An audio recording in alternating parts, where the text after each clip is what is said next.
Tuh. Ya, dan pihak dari Ganjar Mahfud ini sebagai pemohon kedua yang sebenarnya sudah diberikan surat oleh Mahkamah Konstitusi untuk hadir dalam putusan sengketa Pilpres di Mahkamah Konstitusi hari ini. Dan rencananya untuk hari ini akan mulai pukul 9 ya, Cikal.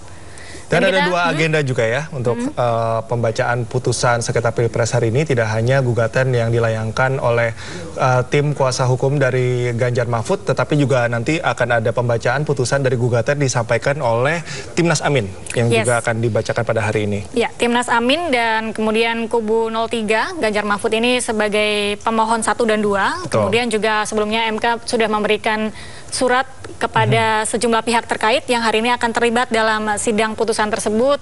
Di antaranya juga adalah pihak terkait, yaitu tim kuasa hukum dari Prabowo Gibran, kemudian juga ada KPU sebagai termohon dan Bawaslu juga sebagai pihak terkait. Kita akan lihat bersama-sama nanti ya, Cikal, dan tadi juga kita sudah menyimak di sana bahwa pengamanan juga sudah disiapkan di sana karena mengingat juga infonya akan ada beberapa massa yang akan berkumpul begitu untuk melaksanakan demo damai. Kita juga berharap bahwa penyelenggaraan dari sidang hari ini bisa berjalan dengan aman begitu ya, karena pihak kepolisian juga sudah menyiapkan beberapa pengamanan di sana. Ya, kita nanti akan sama-sama melihat bagaimana jalannya proses putusan dari sengketa Pilpres 2024. Dan sebelumnya kita tahu bahwa banyak sekali yang mengajukan amicus curiae, gitu ya. Dari selama sidang-sidang itu digelar hingga putusan hari ini sebagai hari yang bersejarah ya. Kita bisa bilang 22 April ini sebagai hari yang bersejarah karena ini akan nantinya MK akan memutuskan siapakah yang akan memenangi Pilpres 2024. Bicara mengenai amicus curiae juga ini akan menjadi menarik ya, karena ada beberapa pro dan kontra juga kalau kita membahas mengenai amicus curiae. Ada yang menganggap bahwa amicus curiae ini cukup bisa mempengaruhi putusan dari hakim. Ada juga beberapa yang menilai bahwa amicus curiae tidak cukup signifikan untuk mempengaruhi putusan hakim, karena ada beberapa hal-hal yang sebetulnya lebih mempengaruhi keputusan hakim. Ya, kita menyimak lagi, Galuh dan pemirsa. Ya, akan kita lihat bersama ini perjalanan dari pihak pemohon 2, yaitu tim dari 03.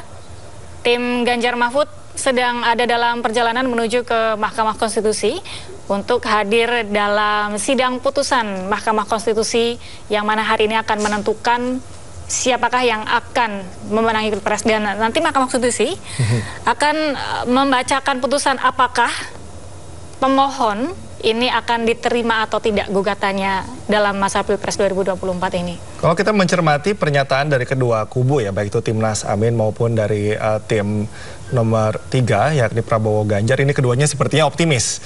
Bahwa gugatan atau permohonan mereka akan dikabulkan karena ada beberapa hal yang menurut mereka terjadi pelanggaran yang cukup bisa dikatakan esensial dan sangat terlihat oleh publik, sehingga inilah yang menjadikan kedua kubu ini optimis untuk diterimanya gugatan mereka. Tanggal 16 April kemarin, pihak pemohon 1 maupun 2, yaitu salah satunya juga merupakan pihak dari 03, yaitu Ganjar Mahfud, sudah memberikan kesimpulan kepada Mahkamah Konstitusi dan memberikan sejumlah poin-poin yang disampaikan kepada Mahkamah Konstitusi.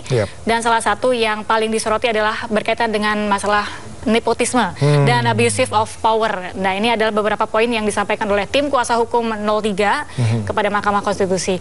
Berkaitan dengan nepotisme, mereka menyoroti tentang putusan Mahkamah Konstitusi nomor 90 ya, tentang peraturan usia batas calon presiden dan juga wakil presiden. Itu yang menjadi kritik publik juga ya. Beberapa publik menilai bahwa ini sesuatu yang dipaksakan begitu ya, pencalonan dari Gibran Rakabuming Raka ini seperti mengakali konstitusi begitu, dan inilah yang coba ditampung oleh kedua kubu untuk disampaikan kepada MK agar pencalonan dari Gibran Rakabuming Raka dipertanyakan kembali dan berharap bahwa keputusannya adalah didiskualifikasi.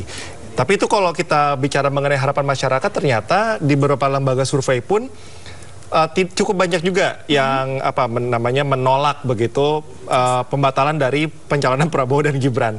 Kalau Oke. Baik, kita ke informasi selanjutnya pemirsa dan juga Galuh, di mana Lembaga Indikator Politik Indonesia merilis survei terbaru atas sengketa Pilpres 2024 di MK.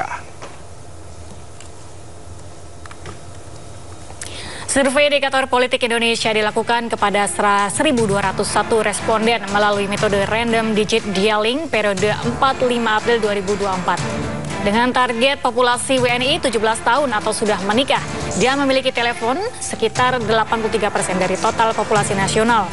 Adapun margin of error survei sebesar 2,9% pada tingkat kepercayaan 95%.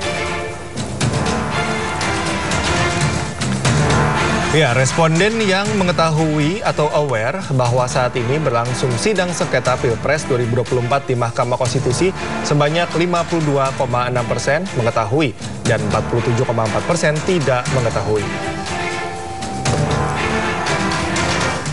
Sementara itu ada 71,8% responden yang percaya bahwa MK akan mengeluarkan keputusan yang adil terkait perselisihan hasil Pilpres 2024. 21,2% tidak percaya dan 7% tidak tahu atau tidak menjawab. Dalam hasil yang dirilis, sebanyak 63,4% tidak setuju dengan tuntutan pembatalan penetapan pasangan 02 Prabowo Subianto dan Gibran Rakabuming Raka pada kontestasi Pilpres 2024. Hal tersebut didapatkan melalui rincian 3,3% responden sangat setuju pembatalan penetapan pasangan 2, 24,1% menyatakan setuju pembatalan penetapan pasangan.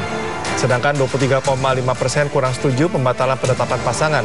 39,39% tidak setuju pembatalan penetapan pasangan.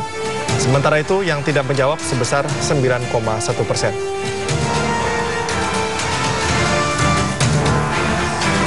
Sementara itu, responden yang setuju terhadap salah satu tuntutan yakni dilakukannya pemungutan suara ulang tanpa pasangan Prabowo Gibran sebesar 27,4%.